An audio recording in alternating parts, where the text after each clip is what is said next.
Welcome student. आज हम इस वीडियो में मानव विकास की अवस्थाएं जानेंगे। वैसे तो होम साइंस में आपको यूजीसी नेट की तैयारी के लिए सारे टॉपिक सारे सिलेबस कवर करना होता है और ये स्पेशली आपको मेजर सेकंड के स्टूडेंट का भी सिलेबस है जिसे बच्चे आसानी से पढ़ सकते हैं, देख सकते हैं वीडियो में।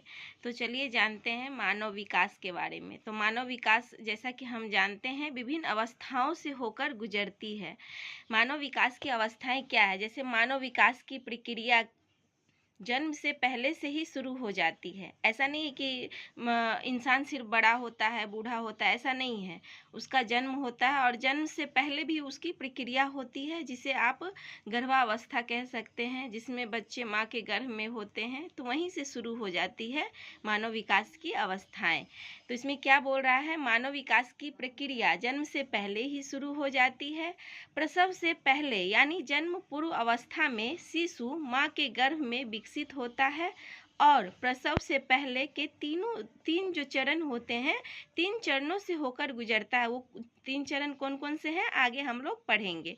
परिपक्वता तक पहुंचता है। क्या है? 3 चरणों से गुजरकर परिपक्वता तक पहुंचता है। उसके बाद जो होता है बच्चों का जन्म होता है। मानव विकास की प्रक्रिया में मस्तिष्क की वृद्धि भी एक अहम भूमिका निभाती है। फिर आगे हम लोग देखते हैं, विकास अनवरत चलने वाली प्रगतिशील परिवर्तनों की श्रृंखला है। ये देखिए कितना इम्पोर्टेंट पॉइंट है। विकास जो है हमेशा सतत चलते रहता है। तो और क्या है? परिवर्तनों की श्रृंखला क्यों बोला है? क्योंकि हर एज में अलग अलग परिवर्तन होते रहते हैं। गर्भ में जैसे जैसे गर्भ का मंथ बढ़ते जाता है, बच्चों में प्रोग्रेस होते जाता है, फिर बच्चा जन्म लेता है, शिशुअवस्था में आता है, बाल्यकाल अवस्था में आता है, किशोरावस्था में आता है। तो वही बोल रहा है प्रगतिशील परिवर्तनों की ये श्रृंखला होती है। परिवर्तनों के लक्षण अवस्था के परिवर्तित होने पर बदल जाते हैं। जैसे जैसे अवस्था बदलता है ना, वैसे वैसे परिवर्तन भी उसमें आपको देखने को मिलेंगे कोई भी बच्चे में। तब तो वो मानव विकास की ओर आगे बढ़ता है कोई भी मानव। तो परिवर्तनों के आधार पर ही बाल मनोवैज्ञानिकों ने इस संपूर्ण प्रक्रिया को विभिन्न अवस्थाओं में विभाजित किया है।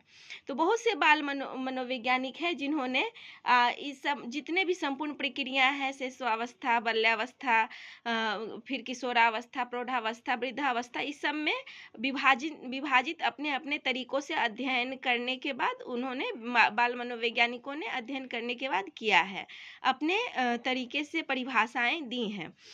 तो इस प्रकार मनोवैज्ञानिकों ने विकास के अवस्थाओं को गर्भावस्था से वृद्धावस्था, ये देखिए गर्भावस्था से वृद्धावस्था तक माना है।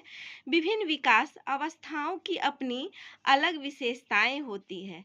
सही बात है। विभिन्न विकास जो होती है, जिस जिस अवस्था में जैसा विकास होता है सब अलग अलग परिवर्तित होते जाता है। इन्हीं विशेषताओं के कारण एक अवस्था दूसरी अवस्था से भिन्न दिखाई देती है।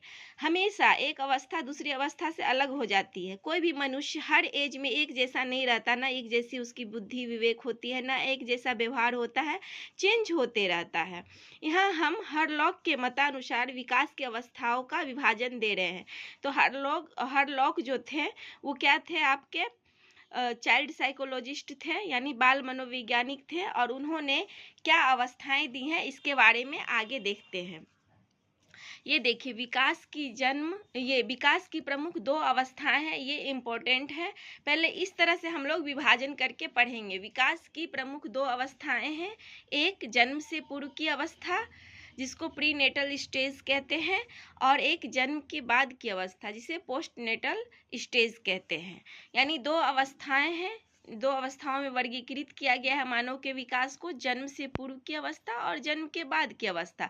और दोनों ही अवस्था बहुत ही इम्पोर्टेंट होता है मानव के विकास के लिए, क्योंकि जब बच्चा गर्भ में रहता है उस समय भी बच्चों की अच्छी देखरेख की आवश्यकता होती है, अच्छे माता को अच्छे खान पान की आवश्यकता होती है।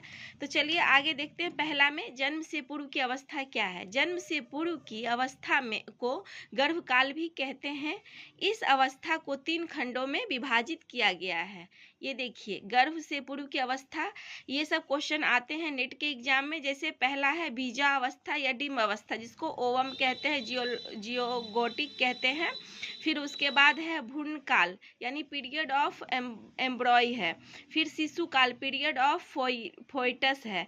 तो इस तरह से बीजा अवस्था हो गया, भ्रूण काल हो गया और शिशु काल, ये तीनों बहुत ही इम्पोर्टेंट है। जन्म से पूर्व की अवस्था, बीजावस्था, भ्रूणकाल और शिशु काल।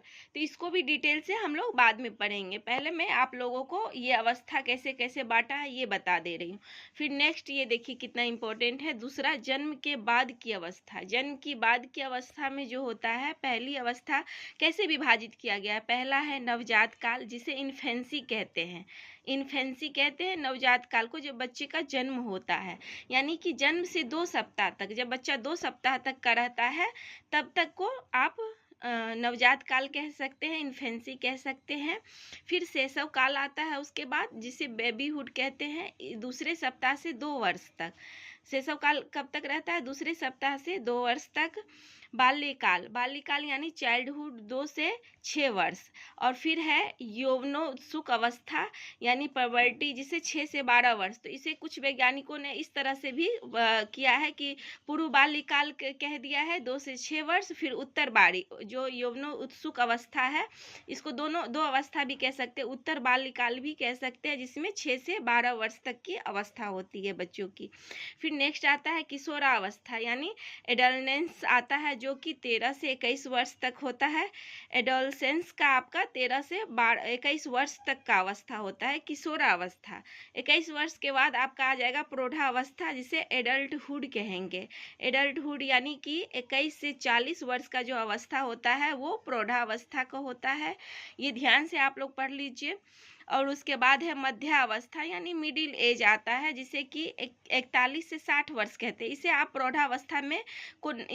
प्रौढ़ावस्था नहीं कह सकते हैं, ये मिडिल एज हो जाता है प्रौढ़ावस्था के बाद की अवस्था, जो कि इसका एज हो जाता है 41 से 60 वर्ष का अवस्था। फिर है वृद्धावस्था, नेक्स्ट लास्ट है वृद्धावस्था यानी कि ओल्ड एज, 60 के पश्चात। कोई 60 साल जीते हैं, कोई 80 साल, कोई 100 साल। तो इस तरह से आप 60 से ऊपर आप जितने भी एज के जो भी रहेंगे उन्हें वृद्धावस्था यानी ओल्ड एज कहा जाता है। तो ये सारे अच्छे से समझ लीजिए। ये इतना विकास की 2 अवस्थाएं, जैसे कि 2 अवस्थाओं में वर्गीकृत किया गया है। तो जन्म से पूर्व की अवस्था और जन्म के बाद की अवस्था। जन्म से पूर्व की 3 अवस्थाएं हैं, फिर जन्म के बाद की अवस्थाएं आपकी हैं। तो ये सारे अच्छे से समझ लीजिए और याद कर लीजिए आप लोग। तो अगर नए हैं तो सब्सक्राइब ज़रूर कर लीजिएगा और लाइक ज़रूर कीजिएगा। Okay, thank you so much.